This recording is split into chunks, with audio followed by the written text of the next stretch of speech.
अस्सलाम वालेकुम आदाब दोस्तों। वीडियो साहब पहुंचे यहाँ, एक दिन की ग्राम सभा थी। तो दोस्तों यहाँ क्या क्या स्कीम है अजंता की जनता के लिए, किसको किसको घरकुल मिलने वाले और पानी फिल्टर मिलने वाला है या नहीं मिलने वाला, पूरी जानकारी वीडियो में आपको हम देने वाले। तो इस वीडियो को ज़्यादा से ज़्यादा अपने दोस्तों में भाइयों में आपने शेयर करना चाहिए। ग्राम पंचायत में क्या क्या स्कीम आए तो यह बताने वाले। ग्राम पंचायत के यहाँ सरपंच साहब भी मौजूद है, नजीर गाइड साहब जो ग्राम सेवक भी मौजूद है और पूरी जानकारी आपको हम देने वाले। वीडियो साहब की जो पूरी टीम यहाँ मौजूद है। तो क्या क्या स्कीम है अजंता की जनता के लिए, तो बहुत खुशखबरी की बात है। अजंता में घरकुल कितने मिलने वाले और अजंता में जो पानी फिल्टर मिले हैं या नहीं मिले हैं उसके बारे में पूरी जानकारी वीडियो साहब ने दी है। और क्या क्या गाँव में विकास है वो आपको पूरी जानकारी वीडियो में आपको हम देने वाले। लास्ट तक वीडियो में बने रहे दोस्तों। यहाँ वीडियो साहब भी हमारे साथ मौजूद है।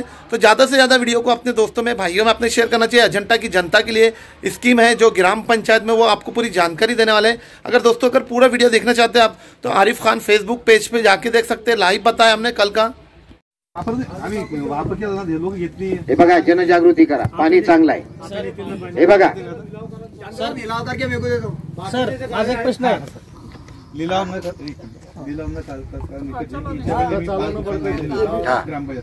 अजून पण निघाली आमच्या ग्रामपंचायत आपण दुकानांची ताब्यात टाकून नाही मी तुम्हाला क्लिअर कट लक्षात घ्या। ग्रामपंचायत कायद्यामध्ये स्पष्ट तरतूद आहे। ही जे तुमचं गाव चालतं ते ग्रामपंचायत कायद्यानुसार चालतं। पोलिसांकडे इंडियन पेनल कोड आहे, कोर्टात IPC सगळ्या कायद्यानुसार न्याय निवाडावा। तसं ही ग्रामपंचायत अधिनियमानुसार चालते, त्या नियमानुसारच काम करायचं आहे। 11 महिन्याचे करारनामे द्यायचे, त्याचे ॲफिडेव्हिट नोटरी करायचं किंवा आणि मग ते आणि घंटी वाजव बुड्डी का बाल म्हणतो, बरोबर आहे। मग ते पोरग कुठे पाहतं, त्या बुड्डी का बालकडे पाहतं, बरोबर आहे ना। मग ते रडतं, बापाकडे मागतं, मला घेऊन दे। 2 रुपये 5 रुपये त्याची जी किंमत 2-5 रुपये असेल ते जर त्याच्या खिशात असतील तर तो पटकन घेऊन देईल। पण त्याच्या खिशातच जर पैसा नसेल तर ते पोरग रडतच राहतं, मला घेऊन द्या। ते काय करतं शेवटी, तुम्ही केलेला प्रयोग आहे हा, मी नाही, हा तुम्ही केलेला प्रयोग सांगतो। तुमच्या खिशात पैसे नसलं ते पोरग बुड्डी का बाल मागत असलं, खिशात पैसे नसलं तर तुम्ही काय करता, खटकन त्याला म्हणता का तुम्ही माझ्या खिशात पैसे नाही, मग ते पुन्हा ते रडायला लागतं, कडेवर उचलून त्याला घरी घेऊन जा। मग ग्रामपंचायतीची तीच परिस्थिती आहे। ग्रामपंचायतीच्या खिशात जर पैसा राहिला तर ती तुम्हाला सुविधा देईल। मग पैसा कसा येईल ग्रामपंचायतीच्या, जर तुम्ही कर रूपाने तुमच्या घरपट्ट्या पाणीपट्ट्या भरल्या किंवा ग्रामपंचायतीने ठरवलं लोकवर्गणीतून आपल्याला काही काम करेल। माझं सांगायचं तात्पर्य असं आहे, तुम्हाला सर्व ग्रामस्थांनी नियमित घरपट्टी पाणीपट्टी भरावी आणि त्या पैशामधून ग्रामपंचायत तुम्हाला निश्चितच सगळ्या सुविधा देईल, शुद्ध पाणी पुरवेल। बोला अभी आपका क्या था? आता रावसाहेब आपण एस्टिमेट केला ना याचा रोजगाराची, तर ते एकदा घ्या, कन्व्हर्जन मध्ये घ्या, आपण करू। अंगणवाडी पण बाजूला यांची, त्या अंगणवाडीचं पण घेऊन टाका, म्हणजे लहान मुलांना 100%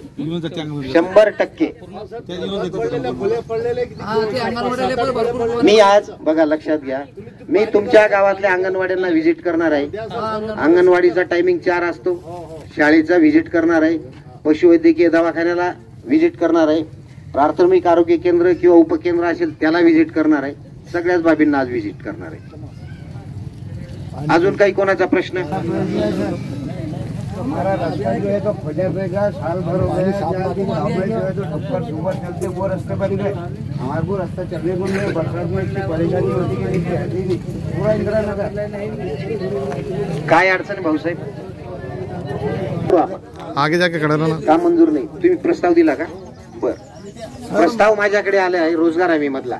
फक्त माझी तुम्हाला विनंती अशी असेल, मशीन काम न करता रोजगार उपलब्ध करून त्या मजुरांच्या काम करा। मजूर नाहीये, मजूर भेटतच ऑफिशियल प्रश्न आहे, परंतु मी सांगतो तुम्हाला, आज ग्रामीण भागामध्ये मजूर भेटणं मुश्किल आहे आणि जवळ 60% काम मशीन घेतात। नाही, आता तुम्हाला एक क्लिअर सांगतो, रोजगार हमी योजनेचं काम, रोजगार हमी योजना ही याच्यासाठी आहे की त्या मजुराला रोजगार उपलब्ध व्हावा, त्याची उपजीविका चालावी।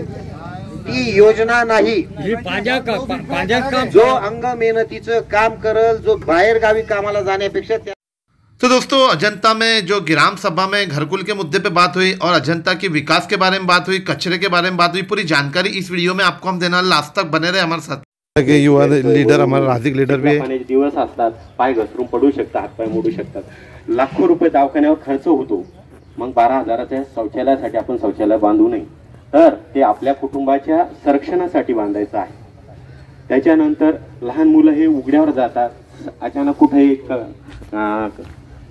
कचऱ्या कुपट्यात तुम्ही जाऊन बसतात आणि तिथं सर्प जर निघाला आणि ते आपल्या मुलांच्या जीविताला धोका जर पोहोचला तर लाखो रुपये खर्चून सुद्धा तुम्ही त्यांचा जीव वाचवू शकत नाही। त्याच्यामुळं शौचालय हे पैशासाठी न बांधता आपल्या आवश्यकतेसाठी बांधायचं। त्याच्यानंतर शासनाचे विविध उपक्रम या ठिकाणी आपण राबवतो, स्वच्छता ही सेवा असन, संत गाडगे बाबा अभियान असन, वेळोवेळी लोक सहभागातून आपण गावामध्ये स्वच्छता केली पाहिजे। स्वच्छता म्हणजे नेमकी काय, जिथली वस्तू तिथं ठेवणे म्हणजे स्वच्छता।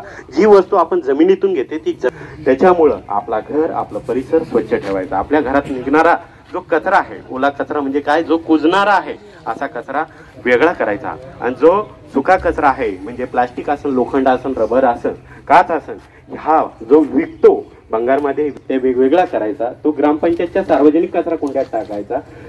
ग्रामपंचायतची जी घंटा गाडी आहे त्या सार्वजनिक कचऱ्यातून ती कचरा, ओला कचरा गोळा करेल, घातक कचरा गोळा करेल आणि त्याचं व्यवस्थापन आपण या गावासाठी एक DPR तयार केलेला घनकचरा सांडपाणी व्यवस्थापनात, ते जवळजवळ 1,72,76,000 असं समथिंग आहे। तर त्याचं काम मोठं गाव असल्यामुळं राज्य स्तरावरून त्याचं टेंडर निघाल, सध्या प्रोसिजरमध्ये आहे। तर त्या पद्धतीने तुमच्या इथल्या घनकचऱ्याचं व्यवस्थापन या ठिकाणी होणार आहे, तसंच सांडपाण्याचं देखील व्यवस्थापन होणार आहे।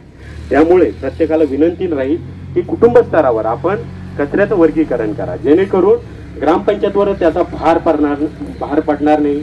तुमचा जो घरपट्टी असेल, पाणीपट्टी असेल, त्याचा कुठेतरी व्यवस्थापन व्यवस्थित होईल, गाव विकासासाठी त्या पैशाची मदत होईल आणि जो कर्मचाऱ्यावर होणारा खर्च आहे तो कमी लागेल। कर्मचाऱ्याला होणारा त्रास, आपला जर आरोग्य अबाधित ठेवायचं असेल, आपलं घराचं जर जीवनमान उंचवायचं असेल तर आपण कुठेतरी निरोगी राहिलं पाहिजे, आपला घर आणि परिसर स्वच्छ राहायला पाहिजे।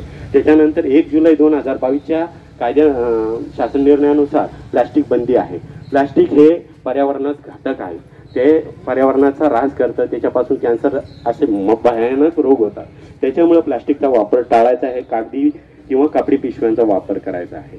आपण अस्तव्यस्त किराणामधून आणतो आणि पन्न्या उघड्यावर टाकतो, उघड्यावर आपल्या मोकळ्या गटारी असतात त्या बंदिस्त करायच्या आहे। गटारी ह्या नेहमी वाहत्या असल्या पाहिजे। त्याच्यानंतर घरातलं जे सांडपाणी असतं, समजा 55 लिटर आपण जलजीवन मिशन मधून पर व्यक्ती पाणी घेतो, तर हे पाणी आपल्याला काय करायचं आहे, तर आपण 10 लिटर पाणी पितो, पण उर्वरित पाणी हे सांडपाणी म्हणजे आपण धुणे, भांडे, कपड्याचे याद्वारे वाया जातं। जर हे पाणी जर आपण नियोजन केलं, उन्हाळ्यात आपल्याला टँकर लागणार नाही। पाण्याची पातळी वाढवण्यासाठी आपल्याला या रोजगार हमी योजनेतून वैयक्तिक कुटुंब स्तरावर शोषखड्डे घ्यायचे। शोषखड्डे घेतल्यामुळे काय होईल, पाणी कुठेही तुंबणार नाही, साचणार नाही, डास, मलेरिया यासारखे रोग होणार नाही आणि गाव स्वच्छ होईल। तिथंच एक झाड लावायचं म्हणजे झाड सुद्धा जगवता येईल आणि पाण्याची जी वॉटर लेवल आहे ती तुम्हाला गावातल्या गावात वाढवता येईल। त्याच्यामुळं सांडपाण्याचं नियोजन हे वैयक्तिक स्तरावर करायचं आहे। तसंच गावातून जे वाहून जाणार पाणी आहे ते सुद्धा आपण या घनकचरा सांडपाणी व्यवस्थापनातून त्याच्यावर प्रक्रिया करून ते पाणी पुनर्वापर करणार आहोत। त्याच्यानंतर नियमित शौचालयाचा वापर करायचा आहे, कोणी उघड्यावर जायचं नाही। त्याच्यामुळे उघड्यावर बसलं, पावसाचं पाणी आलं, ती घाण कुठं जाते, आपल्या नदीत कुठं आपली पाण्याची स्त्रोत असतो आणि ती घाण जर पाण्यात गेली तर ती आणखी फसफसते आणि आपलं आरोग्य पुन्हा धोक्यात जातं। त्याच्यामुळे कोणी उघड्यावर शौचालय बसू नये, घर परिसर स्वच्छ ठेवा, नाल्या नियमित साफ ठेवा। आपल्या घरातून जर सांडपाणी असेल, कुठं जागा असेल, तिथं परसबाग लावायची।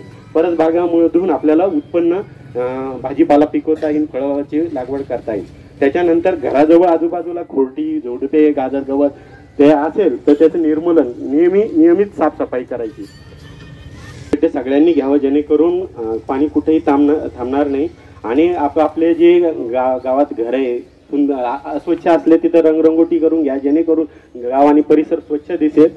त्याच्यानंतर उकिरड्यावर कोणी कचरा टाकू नये, या अशा विविध योजना आहे सार्वजनिक।